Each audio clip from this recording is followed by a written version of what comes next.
it has to be like top three money lessons or advice that you can give your younger self. What would that be? Oh, number one, emergency buffer fund. This is very easy. This one, because I kept telling myself this. Number one, emergency buffer fund. Get it done because that will rule out a lot of anxiety. Because most of the anxiety comes from the fact that you think about what if my investment goes down and then I need that money. But if you have your emergency buffer fund, you don't worry about that. So you position it somewhere else. So emergency buffer fund, number one. Number two, purpose. Why am I investing? Because when you know why you're investing, you're not worried about a market correction. You're like, no, I'm investing for 30 years, 40 years. This is the retirement fund. I don't have to worry about this. Let's go max risk on this and I'll wait 30, 40 years and we'll see how this plays out. I understand the market is this over the long run. That's two, understanding the purpose. Because you don't want to go super risky with your healthcare fund, which you may need in 5 to 10 years, or your wedding fund, which you may need for like 3 to 5 years from now. That's so purpose. And then that of course goes into what and why and all of that. And number three is dollar cost averaging. Really super powerful because it's diversification over good assets. If you pick the right, so I use well, EPF is automatic, but I use Stashaway or Robo-Advisor, and I look at the assets that they have. They've got the ETFs that I like. They've got KWEB. They've got the American funds. They've got this S&P 500. They've got gold as well. So you've got quality assets, diversified assets. You've got diversified over geography. You've got diversified over asset classes because they've got some REITs as well there. And then, of course, diversified over time. Because I had a lump sum of money after the Apple investment, but I felt I was like, okay, I got lucky once with concentration risk. I'm not about to do it again. And valuations are at all-time highs perpetually now. So what can I do with that? Dollar cost average over time. A little bit, take that money, break it up over the timeline, diversify over time, keep the rest of the money in a money market fund and let that earn some amount of money, but also let that buy you some comfort in terms of a cash buffer. Let me, anyway, this is what I'm telling myself in my head. I'm talking to my younger self, right? Yeah, that's what I would tell my younger self. So it would be emergency buffer fund protection. Don't forget that. Two would be purpose. They have always understand why. And if you don't understand what you're investing in, don't do it. Three is dollar cost averaging, diversifying over assets and time. Those are the three lessons I would give myself if I go back 10 years to 20-year-old me when I started putting money aside. Very good advice. I believe young Roshan or maybe even 10-year-old me. Yeah. I think that is good. Right. So there's also this saying that like Malaysians are in denial of their financial reality. You know, that's why we get like young Malaysians, some of them who are caught in like debts, credit card debts, or like mortgage loans that which they can't afford, or that's basically okay. basically just denying that they do actually have some issue with finances, but they don't figure it out. What do you think of that? Yeah, so I think it's very important to put a little bit of a caveat here, right? Because there are people who earn way too little to be able to save, or they're in a different economic climate. And I really don't have anything that can help them, right? And that's to do with the economy, wages are stagnated and all of that. But from my experience, I've also seen people who are making high four figures, sometimes even low five figures, just blow their money on stupid things and rack up debt.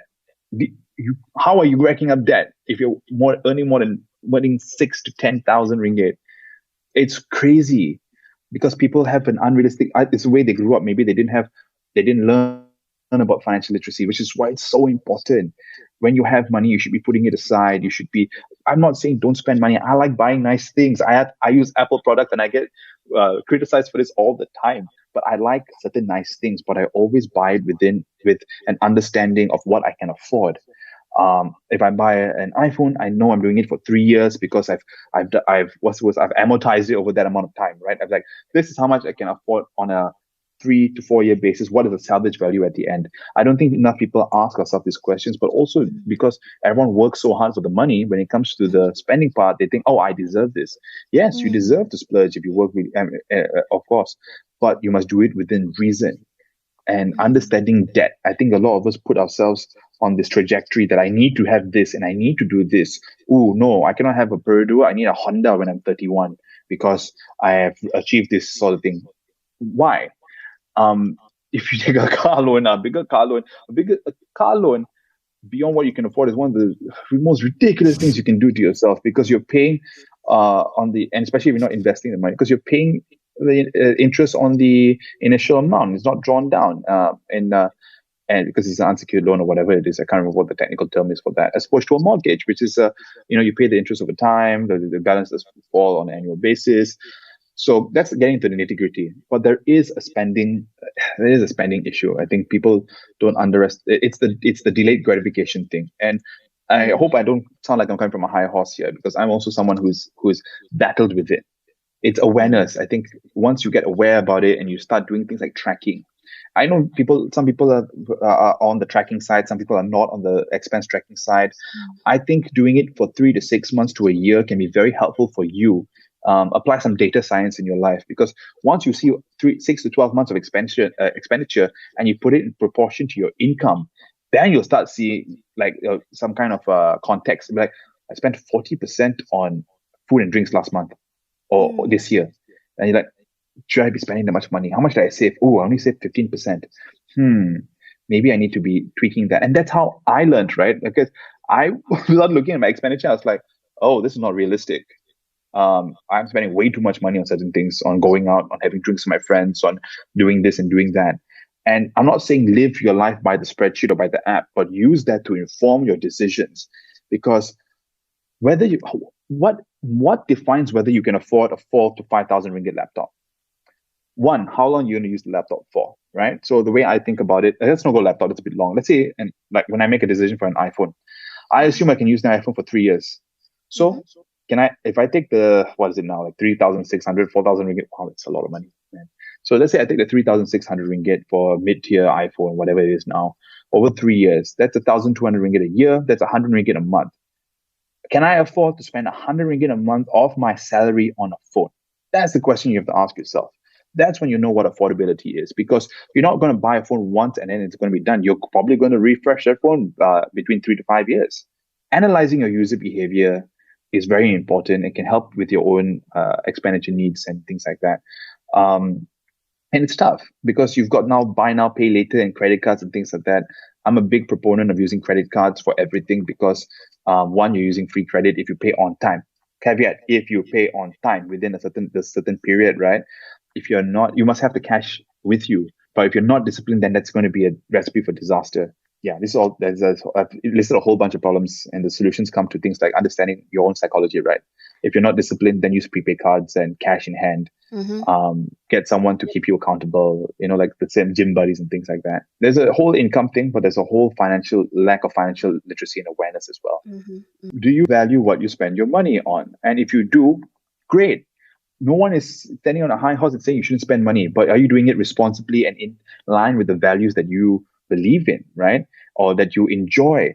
If you're someone who loves socializing and you spend 50% of your income on socializing and food and drinks and going out, hey, all the power to you, but are you saving and investing? Are you paying off your debts on time? Are you being responsible with it? Are you also calibrating for other things, right? You cannot. The world doesn't live in silos, so you got to think about these kind of things.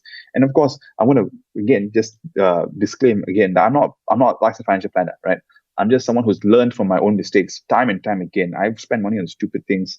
There are still things that haunt me. I have a particular server thing I bought in 2010 for like 600 ringgit that I still don't use. It's a white elephant in my house, and it whenever I see it, it hurts me. It viscerally hurts me, but I keep it around to remind me not to be stupid. And that was something I made in a rush decision, right? 600 ringgit of the span of time may not be the most disastrous thing, but what if I done that with something bigger? What if I done that with something even more expensive? Identifying these things and understanding yourself is going to be so important. And these are kind of things that help me. And I'm not saying also that I'm perfect. I make plenty of mistakes till today, and there's so much more for me to learn still. But I think understanding what you value, Kat, as you put it, that's brilliant, right? If you like a nice chair that you use, that's great. I bought a MacBook Air last year because I really just needed a device that I could move around. And yes, I wanted it to be a Mac, and the government gave us tax relief, and I was like, okay, I'm going to use it.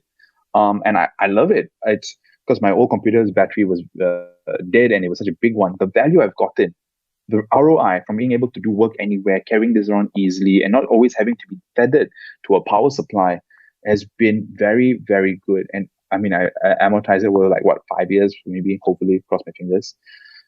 Value, and just being responsible with your overall expenditure, right? I think it was Ramit Sethi who calls it conscious spending. Just being very conscious. Don't let yourself slip into an automated spending spree. Like you go to the mall, like, oh, Auntie Anne's, I go and buy that. Oh, popcorn, I go and buy that. Oh, let's go to the grocery store and just pick things down. No, go to the grocery store. If you go to the grocery store, have a list and make sure you just buy those things on the list, because the rest of it is just temptation. Yes, yes, yes. Yeah, I think that's a very good point. And then I love it how you even put keep the what was that thing that you bought and then you leave it there as like self It was like a reminder. wireless server or something like that. I thought I was some super tech fella lah back then, but apparently I was not. All right. I mean, I think that is good, like as a good reminder, but I think that can be a bit hard on yourself as well. And then on the flip side, that would be like if you're actually spending on something, like you mentioned, like your MacBook Air, that you look at the value that it brings you. You probably like I mean, it allows you to work anywhere, and it probably brings you like like you make money out of it indirectly. And it does bring me joy. Yeah. Actually, that is a more important point. Like, we should be spending on things that makes you happy. I think, like, I really do come across a lot of people that just spend and spend, every end of the month. Then they tell me that, oh, I don't have enough money for that thing. And then it seems to me that that is Yeah. the thing. For example, like time, like those are the things that they really value. But when they when they start analyzing what they spend on, then they realize that all the money is not spent on things that they value, but instead is on Mhm. the other thing that doesn't matter to them at all. What does money psychology means to you? Money psychology is very simply just the way you think about money, right? And the way you think about money, and the way I think about money, and the way Sam thinks about money, or the way Joe thinks about money is going to be different, or it could be the similar depending on how you grew up, the things around you, the things you picked up, your genetic predisposition, I guess, as well. And for this, I've got to give a big shout out to Aaron Tang, aka Mr. Stingy, because he gave me this book. It's called The Psychology of Money by Morgan Housel, and it's a great read. I highly recommend this book, because he really goes at lengths to explain the different situations that we all go through in terms of how we see the world, our money lenses. And I believe it's so important to be able to empathize with different people in terms of the way they come from. You cannot stand on a high horse and hit someone with a head and say you're doing money wrong because you need to be thinking about this. You're not going to solve the problem. If you want to deal, you can deal with the symptoms, but what is the root cause requires empathy and understanding where a person comes from. And then you can help them. You can move them forward. Why are they insecure about money? Was that maybe they went through a time in their childhood where they didn't have money? Why are they careless with money? Maybe they've never had to work hard. That's not their fault, right? Maybe that's the way they were brought up. Or why do they prioritize money? Maybe when they grew up, parents replaced love with money. These are real situations that we've seen people go through, and understanding that is important. You don't have to excuse the behavior. That's my personal opinion, but you can empathize with it. And if your desire is to help, empathizing first and then building upon that can be very, very powerful. That's really the psychology of money. Not everyone thinks about money the same way you do. So espousing and limiting the world view to your lens can be limiting and can be very patriarchal in a way, actually, if you think about it. But why do you think like money psychology is so important? And do you really think that with a right money psychology and the thought behind all this, it will actually improve a person's financial situation? This is I'm going to throw old school. This is one of my favorite books and one of the earliest books I've ever read. It's The 7 Habits of Highly Effective People, right? And I think it's rule number 5 is seek first to understand and then only to be understood.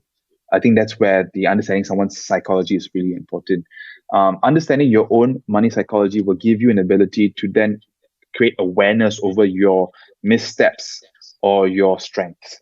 Where are your strengths? Where are your weaknesses? And then you can build habits around it to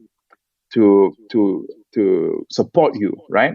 So this is where I'm going to shout out another book, Atomic Habits by James Clear, right? Also recommended by Mr. Stingy. And this was really a book that taught me about creating an environment that was synergistic with the goals or the attitudes and the values that you want. So if you're someone who wants to wake up early, the way I try to do that now is I have two alarm clocks. One's my phone, but also I bought a separate digital alarm clock and I put that in my closet or in my bathroom. And so when that goes off and it's irritating, I get up and I walk to the bathroom, and when I'm in the bathroom, I'm like, okay, the shower's right there. Just go to the shower. Like these are the kinds of little hacks or little environmental design that you can apply to your life. So essentially that is how do you increase friction for the things you don't want to continue doing, and how do you decrease friction for the things that you want to do or the values that you want to show. And that can apply to money, right? So same thing, the DCA, the automated things, those are the kinds of things that apply. And that's where you've got to understand your psychology of money, where you're coming from, and then you can identify your weaknesses and your strengths and work around it.